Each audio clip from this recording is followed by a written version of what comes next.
he actually started singing My Girl to me while I was laying on the couch. One of my favorite moments with my husband ever. It was so sweet. Girlfriend, the girl who had just broken up with him, who he was kind of still digging, let's be real, was there. I was just so pissed. I was pissed, you guys. And so I immediately contacted my ex-boyfriend.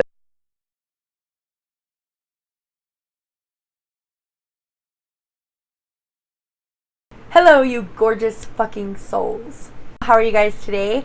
Today I am here with the Husband Storytime Part 2. Thank you so much for clicking on this video. Grab a snack for each one of these videos. I'm going to say this. Grab a snack, grab a drink, grab your delicious ice cold or hot beverage of choice. This is going to be long. Part 1 was definitely way longer than I wanted it to be, so let's cut this intro down short so that we can just get to this freaking video. Where Part 1 ended was I wanted you guys to guess how we got to talking again, because he had smacked me across the face, so I was done with this motherfucker. And oh yeah, I wanted to say really quick, you guys, like, we were wrestling, we were being stupid teenagers. He didn't smack me like way hard. There's a difference between like smacking a woman out of anger and this, right? So I just wanted to come to my husband's defense there. If you guessed that the next thing to happen was that I got pneumonia, ding, ding, ding, ding, ding, you're the winner. I bet nobody guessed that. But yeah, that's what happened. I actually ended up getting pneumonia, and these were back in like the MySpace days. So Facebook wasn't around yet, or maybe it was, but I wasn't on Facebook yet. And I remember that I posted on MySpace that I had pneumonia, and Devin was still my friend on there. I hadn't, like, you know, unfriended him yet or anything. So he saw it, and as soon as he saw it, he called my house and, you know, called to check on me, but I was asleep. So when I woke up, my mom told me that Devin had called to check on me, and she was like, he was so sweet. He was really worried. You know, he wants you to call him back and, you know, let him know that you're okay. And I just thought it was really sweet. I was like, you know what, that is really, really amazing that he cared and that he took the time to call and to make sure that I was okay.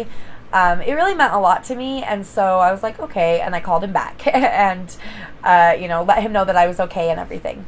And then when I still had pneumonia, I honestly don't know if it was that day or like the next day. I think that like when he called me, it was like in the evening time, so it was the next day when this happened.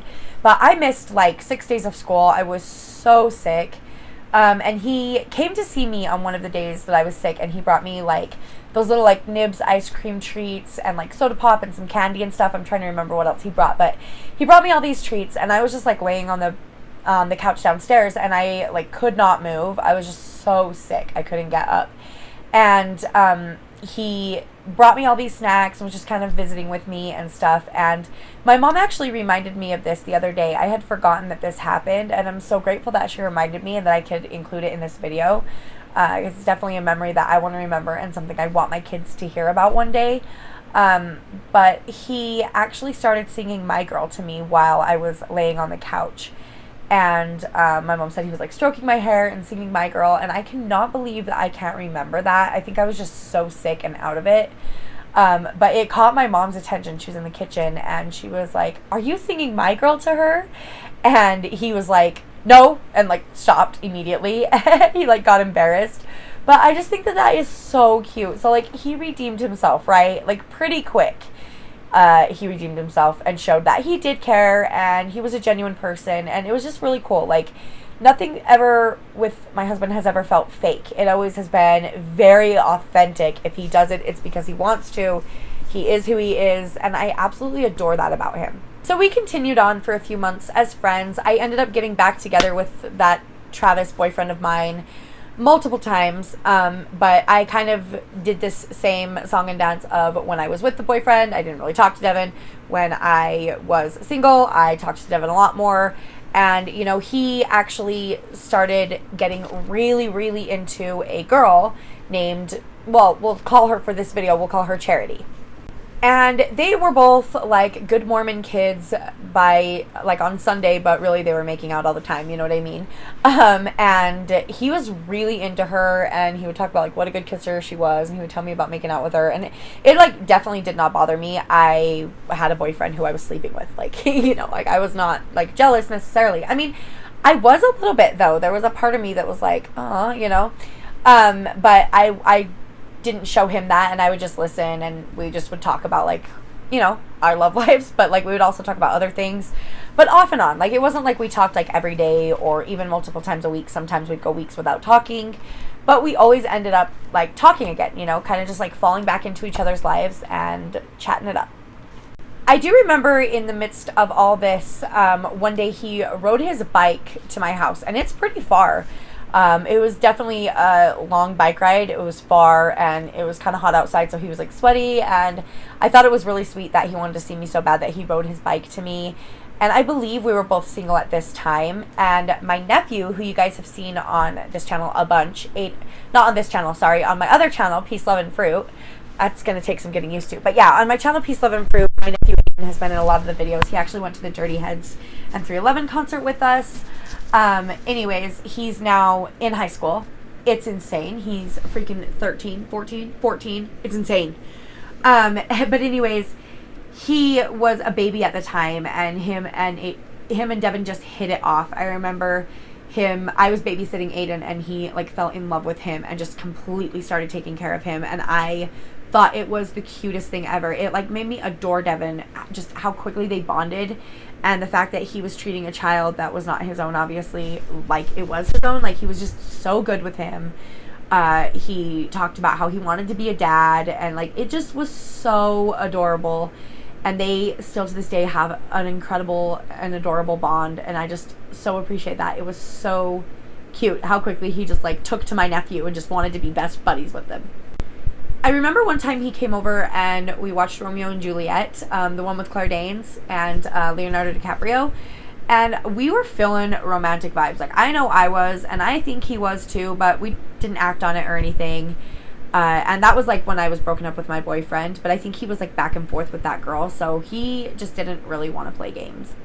I remember also one time hanging out with him. Well, like, he asked me if I wanted to come over, and I was like, yeah. And he's like, okay, well, Charity's gonna call. And this was like in between like one of their times. Like, they weren't together, right? But they had been like making out and stuff, but they weren't like, they were broken up. But he was like, she's gonna call and I'm gonna talk to her, but you can come over and hang out. And I should have been like, I'm good. But like an idiot, I went over there anyways, and he was on the phone with her the entire time. I remember her asking to talk to me because he like mentioned that I was there.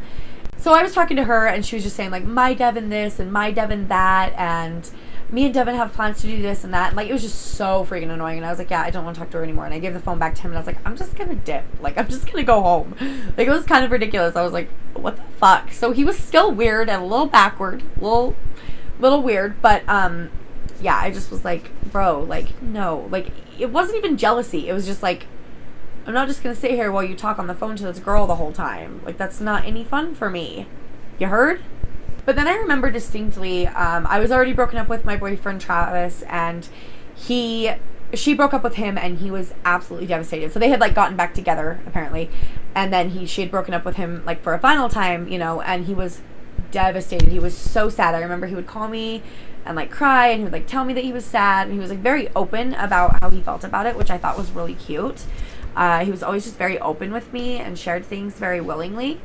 But you know, he was pretty upset by that. And then just like probably a week later, not even a week later, he asked me to go see a movie with him, and we went to this theater that's not there anymore. But we went to this theater. I don't know why I said that, but I actually worked there. He worked there. Multiple of my cousins worked there. Almost every one of my siblings worked there. Wow. Oh no, not my oldest sister. But anyways, yeah, that's crazy, but it's not there anymore. Anyways, it doesn't matter. I'm weird. I'm giving a whole bunch of like random little tidbits that just don't need to be included. But we went to see Not Another Teen Movie, I remember, and it was funny, and it was fun. We didn't hold hands or anything. I didn't really necessarily consider it a date until the very end, when he asked me, sorry, let me back up a little bit. My mom had given us a ride to the theater, and so his mom was going to pick us up. And I remember we were waiting for her, and she wasn't coming, and he was like, oh, hey, let's go to the back of the building for a minute.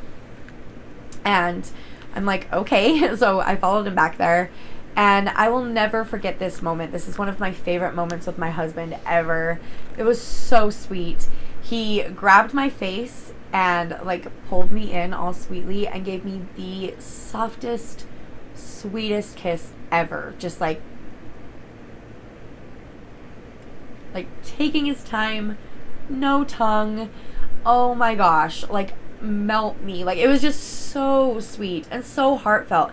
It didn't even necessarily feel like sexual. It was, or like, ooh, I'm so attracted to you. It was more like just like, I care about you on like a genuine level. I don't know.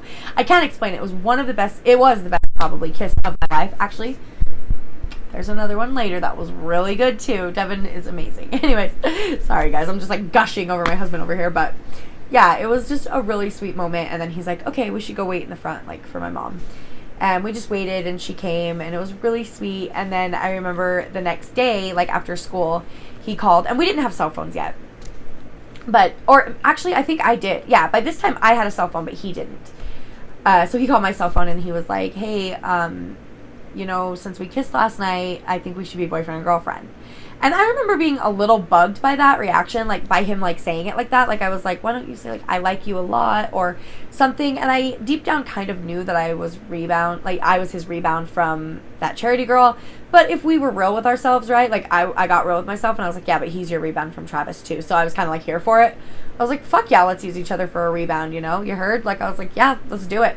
So I was like, yeah, okay, yeah, let's be boyfriend girlfriend. And he's like, okay, well, there's a party this weekend. Do you want to go with me? And I said yes. So I said yes, and we decided we were going to go to this party this weekend. His mom took us, and it was like a boy in his ward, which I explained is like a Mormon congregation, so it's like somebody from church. So it wasn't like a bad party, you know what I mean? They weren't worried about like underage drinking or anything. The kids' parents were there. We were like playing games like Dance Dance Revolution, drinking a lot of soda pop, you know, crazy Mormons, and like jumping on the trampoline and just like hanging out, you know, and messing around, being teenage kids. And I remember his ex-girlfriend was there, and I had a feeling that she might be. And I remember being like really bugged when I saw her, and just like, oh my god, here we go, you know. And Devin was all over me, which I kind of felt deep down like he was just doing to bother her. But like, again, like if my ex had been there, I probably would have done the same thing, so I couldn't even be mad, you know?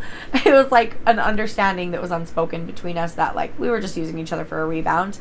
But at the same time, we did genuinely care about each other. I've always cared about Devin. Actually, I would say from like right after he hit me and we had that whole thing happen, and then he called and checked on me. But even from the beginning, I had a bond to him. There was something, you know, there was something. There was just something there that I could feel, you know? Okay, so I actually have to stop here because I have to go pick up my kids from school, but I don't think this is going to be all of part 2, but I'm not completely sure. I'll do an outro after this just in case. But I should be able to come back here after picking up my kids and film the rest of this part, and then part 3, maybe I'll film tomorrow, maybe I'll film it today too. I don't know. I'm kind of on a roll with this story. I feel like this part was a lot sweeter. The first part was a little more scandalous, and this part was a lot more sweet. But this party's going to get a little bit scandalous, so just you wait. But yeah, I definitely need to go pick my kids up from school. So I will talk to you guys in just a minute, and I'll be back with the rest of this part of the story. So when I filmed this part 2 video, I told you guys I had to go to pick up my daughters from school, and it's a few days later now. I have not had a moment to sit down and film these. They're not going up when I wanted them to, but that's okay. I want them to be good videos and stuff. So I look different. That's why I'm like, you know, dressed different and my hair is different and I'm wearing different clothes. I just wanted to really quickly finish this part of this story time so that I can edit it, and then I can film part 3 of this story time. There's only a little bit left in this story, but I wanted to end in a good place, if you know what I mean. So I did decide to just go ahead and add to what I already had. I hope you guys are okay with that. So basically where I ended was that Devin and I were boyfriend girlfriend, and he invited me to a party, and it was with like people in his ward, and we were playing Dance Dance Revolution, and we were like jumping on the trampoline outside and hanging out, you know. And I remember Devin and I ended up on this bench. Oh, and I said that his ex-girlfriend, the girl who had just broken up with him, who he was kind of still digging, let's be real, was there. And so we were making out on this, like, you know, like, what do you call it? Like, yard swing, you know what I mean? Like a swing that would go on your porch, like a porch swing. I don't know what the fuck I'm trying to say. Like, it was like a back porch swing. And we were sitting on it just making out. And there was another couple on it with us. And I later learned that they were not simply just making out. They weren't full-blown having sex, but like, use your imagination. Not oral either. Now you probably know what they were doing. I don't know why I'm sharing all these weird ass details, but it doesn't matter. So we just were like making out, and I remember we had taken off our shoes, and his ex-girlfriend came and took our shoes and like ran with them, and it made Devin like stop kissing me to go look for them, and I was really bugged because I was like, fuck her, like we'll find them later. And like I knew, sorry, my bangs are bugging me. I knew that this girl just like wanted to do whatever she could to get him off me, because even though she didn't want him, she didn't want me to have him. It was that type of thing. You know, she didn't want him, but she didn't want him to want anybody else. You know, I've been there with boys too, so I know the drill. But I was still really bugged. So I remember like calling a friend from like my childhood that I hadn't talked to forever. And just like, I didn't even tell her the truth. I was just like, oh yeah, I'm here with my boyfriend and he's so cute and I like him so much. But I was like deep down like really hurt and feeling sad. And then he came and found me and was like, what are you doing? And so I got off the phone. And I remember we just continued making out, and then we went in the front yard and we were like waiting for his mom to come, and we were like making out but like trying to be discreet just in case she pulled up. And I remember that party was pretty fun. And then I didn't hear from him for like a day or two after that party, which was weird. I'm sorry, I'm looking down to remember if I have this correctly, because I wrote it down to help myself remember. Oh yeah, okay, so then this is basically where it ends. So this is all there was to add to this. But yeah, so a few days later, I think it was like 2 days later, he calls me, you guys. And this is what the motherfucker says. He goes, hey, so yeah, I had a lot of fun with you at that party, but I've been talking to Charity for the past 2 days, and she really wants to hang out, and she's going to come over this weekend. And like, I know that we're going to end up making out, and I am not a cheater. So I figured I would just like break up with you first, you know, get that over with so that I don't cheat, because I'm not a cheater. And I literally didn't even listen to him continue. I was just like, fuck you, and hung up. I was like, I could not believe that. I was like devastated. My feelings were so hurt because like we had made out all night. I felt like, you know, we hadn't made out really before that. So that was like our first real like makeout session, and she was fucking there and took our shoes, and I was just so pissed. I was pissed, you guys. And so I immediately contacted my ex-boyfriend, Travis. That's what I did. And I'm going to just end that part of this video here. Yeah, again, obviously we got into contact again. How do you think that happened? What do you think happened next? I'm just gonna leave it. Every one of these videos so far is ending with me just like being like, fuck you, like you can fuck all the way off, like I want nothing to do with you. But eventually, obviously, everything's good, and we're madly in love, so everything's fine and dandy. But yeah, definitely leave your guess again down below. How did we start talking again? Because obviously we did. And yeah, thank you guys so much for watching this video. I hope you guys enjoyed this one. I really appreciate you guys watching this. I do. It is crazy that I'm sharing such like an intimate part of my life with you guys, but I feel like since it's been so many years and, you know, we're doing so good, we're in a place where we can share this story. I have discussed it with my husband all along the way, showed him certain parts and been like, do you think this should go on the internet? Like, are you okay with this? Like, and he's like, yeah. He's just been so cool about it, you guys. Like, so chill. Just like, yeah, whatever. Just share it. Like, we don't have anything to hide, and we really just want to help other couples, because we've been through a lot. You know, don't give up on each other. All right, well, I'm going to go now. I believe dinner's ready. My amazing husband cooked dinner for us tonight. That's how fucking awesome he is. I'm so blessed. All right, but I really do appreciate you guys watching this. Stay tuned for part 3. It will be up tomorrow. Love every one of you motherfuckers. Subscribe before you leave. Hit that bell notification so that you're notified every time I upload a video. Let me know down below what you liked about this video. Give it a thumbs up. And yeah. Have a good fucking day. You heard?